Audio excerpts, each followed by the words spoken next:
Buenas noches. Vamos a seguir con la preparación del fragmento de René Descartes del discurso de método que aparece en la fotocopia número 12.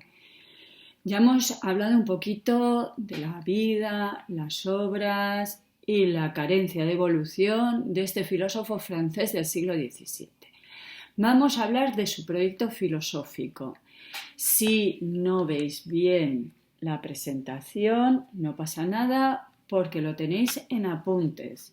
Os lo descargáis, os pido no imprimirlo porque es un atentado ecológico, pero podéis verlo en los apuntes que tenéis ya en el Classroom desde hace un par de días.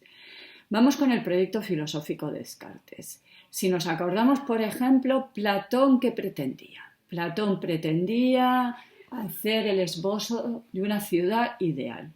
¿Qué pretende Descartes? Descartes utiliza una metáfora. La filosofía es un edificio horroroso. Durante siglos cada filósofo ha ido reparando un poquito. A ver, esto ya me lo invento y exagero yo. Tiendo a la exageración. Uno ha cambiado las ventanas, otro el suelo, otro la escalera. El conjunto es horroroso.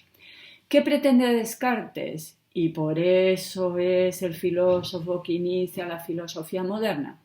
Empezar de cero, lo tiro abajo y empiezo de nuevo. ¿Vale? Descartes dirá que él no puede tirar una ciudad entera.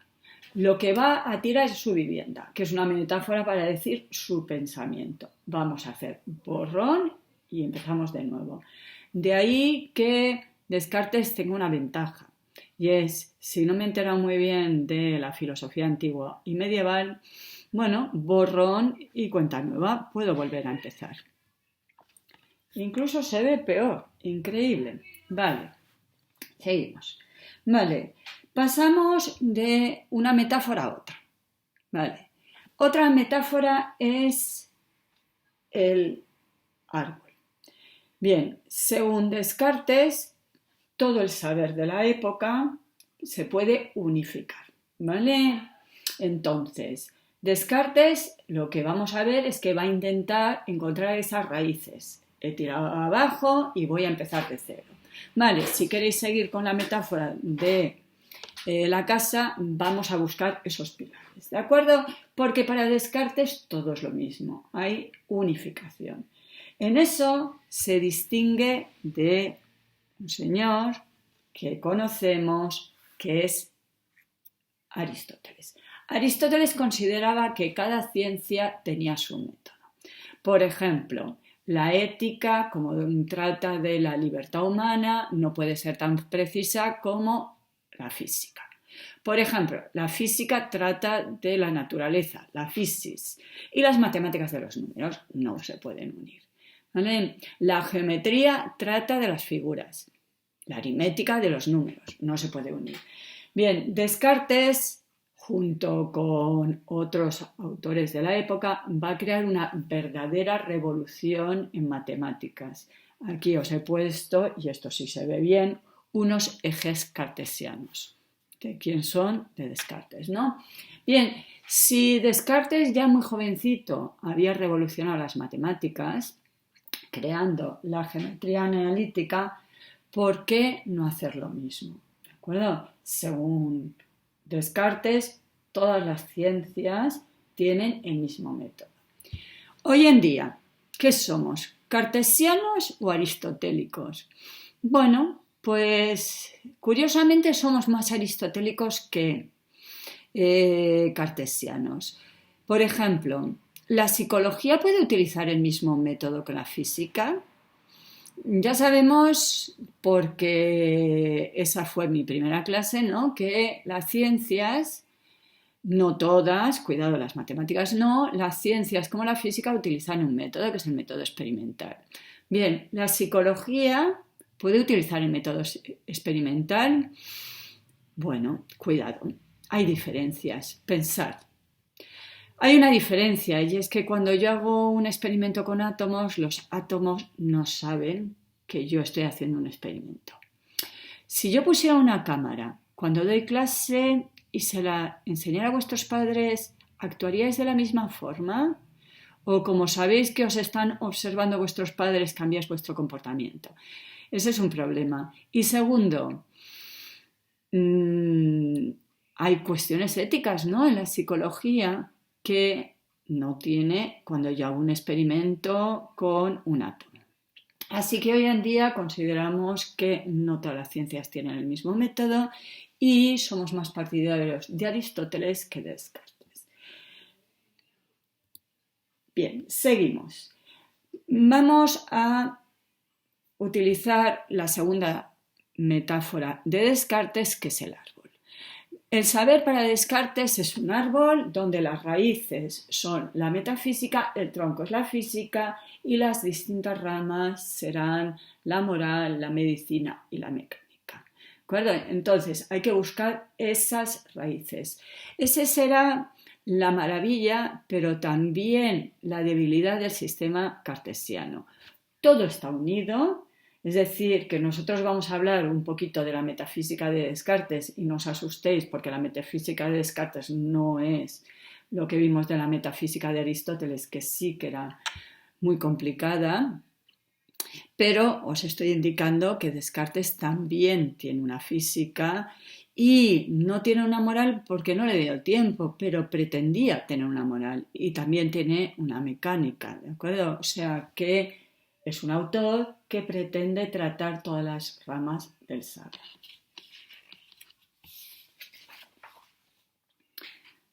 Aquí tenéis una imagen, es una pena que no se vea, del árbol, las raíces la metafísica, el tronco la física y esa regadera es la razón que está regando el árbol de la sabiduría de Descartes. Vamos a ver el método de Descartes, ¿vale? Antes os he dicho que ese es uno de los grandes hallazgos de Descartes, encontrar un método. Un método para guiar la razón, para guiar el pensamiento humano. Este método va a tener dos ventajas. La primera, evitar que el ser humano caiga en errores. Y el segundo, descubrir nuevas verdades. Una de las críticas que hará Descartes a Aristóteles y su método, que es la lógica, es que no era un método que permitiera hacer nuevos descubrimientos. Si yo ya sé algo, me permite ordenar mi argumento, pero no me permite descubrir algo nuevo. Las reglas, como vamos a ver, son increíblemente sencillas, son 4. Y nos puede sorprender esta extrema sencillez, pero si el método son unas reglas para hallar la verdad, no puede ser muy complicado, porque si no ya me lío y entonces no me ayuda a encontrar la verdad. El método de Descartes se parece al método de Galileo. Antes os he dicho que eran contemporáneos y los dos van a tener la misma influencia, que parte de la escuela de Padua. La gran diferencia entre el método de Galileo y el método de Descartes, como ya sabemos, es que Galileo va a utilizar la experimentación. En cambio, Descartes, como ya sabemos, desconfía de lo sensible, por lo tanto no puede utilizar la experimentación para demostrar sus teorías. Así que tienen ciertas semejanzas, pero importantes diferencias. Y como ya sabéis, el que triunfó en la ciencia fue Galileo y no Descartes. Vamos a ver la primera regla del método. Y, aunque os parezca raro, ya la conocéis. La primera regla del método de Descartes es que él dice que solo va a aceptar aquello que es el evidente.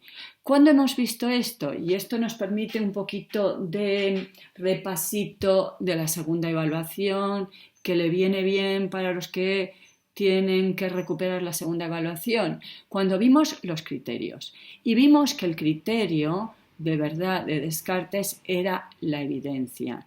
¿Y qué era esto de la evidencia? Cuando por medio de la intuición puedo captar que una idea es clara y distinta.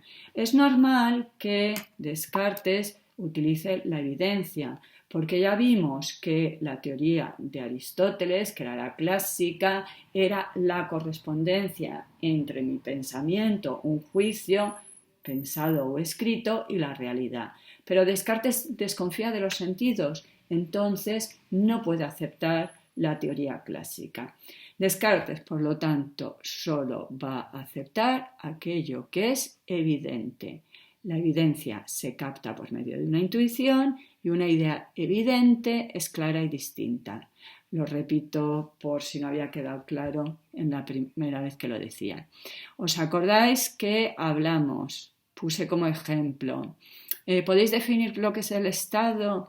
¿Podéis distinguirlo de patria y nación? Bueno, ya veremos que Descartes utiliza este criterio para tratar de cuestiones como la materia o, por ejemplo, la fuerza, que son conceptos que en su época se utilizaban y que no son claros. Lo contrario de claro es oscuro, confuso.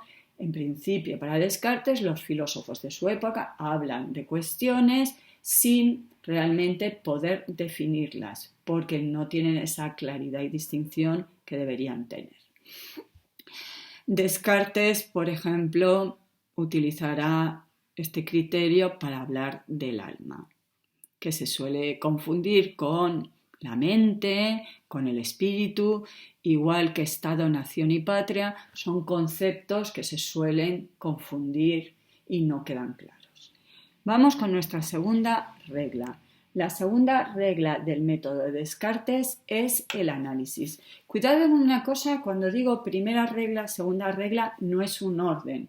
No es primero la evidencia y segundo el análisis. Esto es una confusión que suelen tener mis alumnos. ¿De acuerdo? Si yo digo, por ejemplo, normas del instituto, los alumnos no pueden fumar y los alumnos no pueden llevar gorra en clase, no estoy diciendo primero uno, son normas, ¿de acuerdo?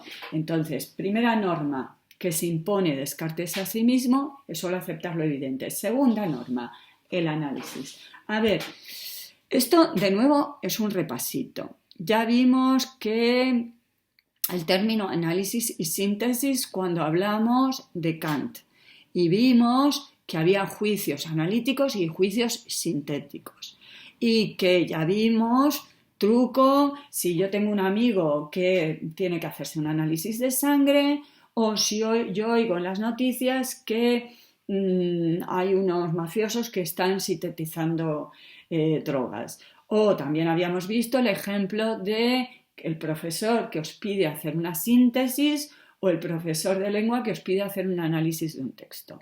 Análisis es separar y síntesis es unir. ¿De acuerdo? Bien, ¿en qué consiste, una vez que hemos aclarado el término análisis, en qué consiste el análisis que va a hacer Descartes y es su segunda? Dado que la intuición solo puede ser de ideas claras, tienen que ser simples. Así que lo primero que hay que hacer es separar, analizar, simplificar. ¿Para qué? Para encontrar esas ideas simples. Por eso digo que cuidado, no está diciendo primero evidencia y luego análisis, sino analiza la cuestión para encontrar aquellos aspectos simples y no que sean justamente lo contrario, compuestos, oscuros.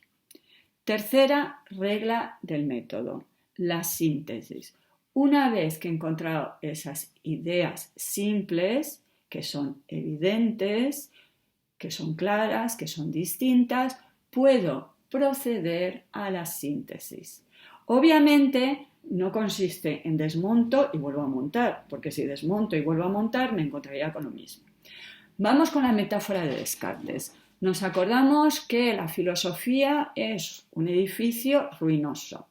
¿Vale? Vamos a tirarlo abajo. Y ahora vamos a ver pieza por pieza lo que nos vale y qué no nos vale.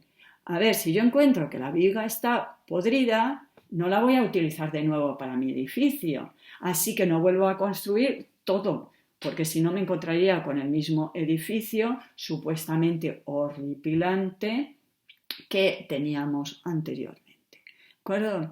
Bien, en los apuntes veréis que se parte de un ejemplo, las matemáticas. Os recuerdo que Descartes era un gran matemático, ¿no? Bien, pues, ¿qué hacéis cuando tenéis un problema de matemáticas? Lo primero es leer el enunciado, entender el enunciado, separar los datos y una vez que separáis los datos podréis sumar, restar, multiplicar, hacer. ¿De acuerdo? Entonces, el análisis y la síntesis muestran cómo funcionan las matemáticas.